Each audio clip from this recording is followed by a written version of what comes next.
Every couple of years, there seems to be that one certain genre that all these studios and devs flock towards in order to make the next big thing. We saw the rise of battle royales, open world and survival games. Now we are currently in what seems to be an indie-only genre trend.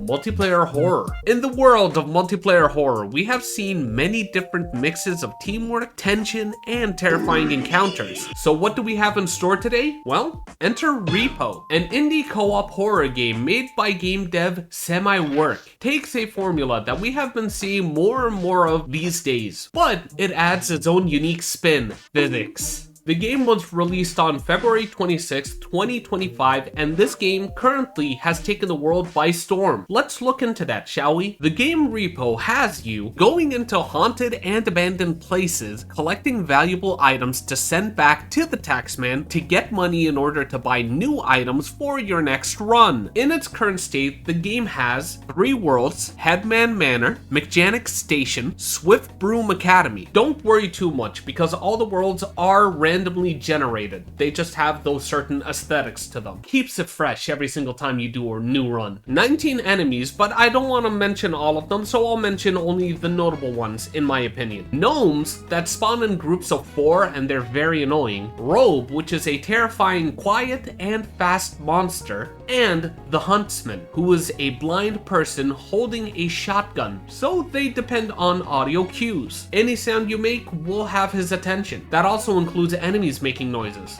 so be careful. There's also 29 equipment and 8 player upgrades. Physics plays a huge role when exploring and collecting. There are items of different sizes and also value. Small items that you pick up and set inside of your cart, or medium to large items that need more than one player to carry together. Though with time and money, you can buy upgrades to your strength, which makes it easier for you to carry the heavier stuff. Though there is something else you can do with strength and physics in this game.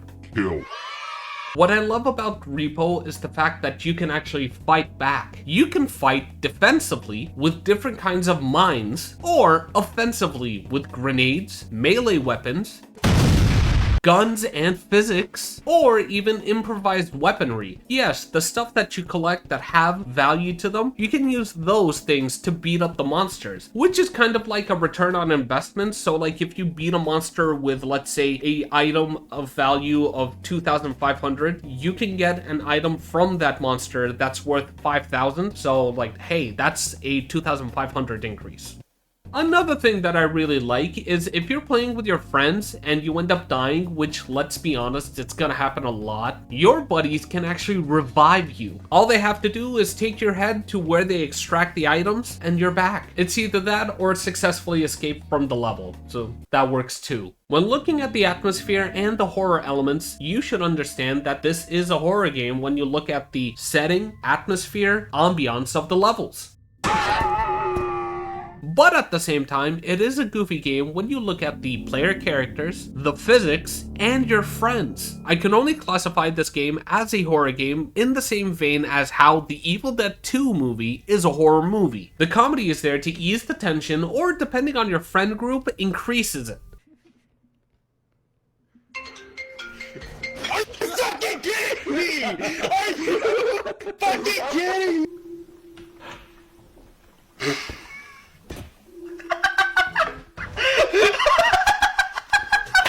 As the most optimal way to play this game is if you always have the microphone active. But like every horror game out there, it relies on the simplest and most generic trope. It's dark and you have a flashlight to rely on. Thank God you don't need a battery to recharge it. When talking about the multiplayer and replayability of this game, you can play this game with up to 6 friends, and this is where the fun gets kicked into overdrive. This game has an emphasis on physics, so messing with your friends is also part of the game, and the possible comedic outcomes just add on to the replayability, with some friends also rerouting their in-game mics to a soundboard.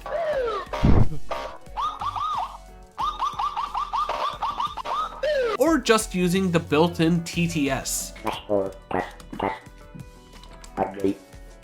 The horror aspect of the game, like many other horror games out there, tends to drop off as you keep on playing it over and over again. But what helps it is the fact that there is a pretty sizable enemy pool, and the game has a system built into it that chooses what monsters you will encounter. So you don't always know what's gonna appear in your map. So you are bound to run into every possible enemy, even from level 1. How do I know? From repeating the game so many different times, playing it solo so I can record clips for this video. Because the game is pretty damn hard. But does it need a difficulty slider or difficulty settings? I don't believe so. No. Mod support is already there, and the community is already making so many new experiences, and that adds on to the replayability. And hey, maybe anything unofficially a mod will then be created into something official for the game. The game is in early access, which, let's be honest, what game isn't these days? And it seems that the devs have a lot of different ideas that they want to implement into this game. And you and I both know that the best way to keep a game alive is to have that open communication between the player and the devs. When comparing this game to games that came before it, like Lethal Company or Content Warning, I found that restricting gameplay makes games kinda boring. Other than the boring trope of dark environment, use flashlight, I'm just happy that they didn't do the "oh, you can't fight back" horror trope that they do in many other horror games. But even in Lethal Company, you could fight back. But my issue is the weapons over there are just point and click. So to me, it was kind of hard to gauge if you were dealing damage or not. And on the topic of Lethal Company, it's understandable that there will be some kind of rivalry when comparing two games of the same genre. We saw it happen when the creator of Lethal Company came out and said he found the game boring until he ended up doing a certain thing in the game that made him feel like, no, the game is fun. Each of the games have their own merits, and the fans will always be there to clash, and they'll do it happily in order to push the game that they love. But at the same time, don't let that stop you from enjoying either game. And that's the end of the video. Hey, if you enjoyed it, why not like,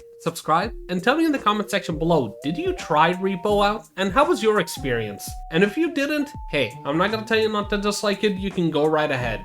And hope to see you here next time. See ya.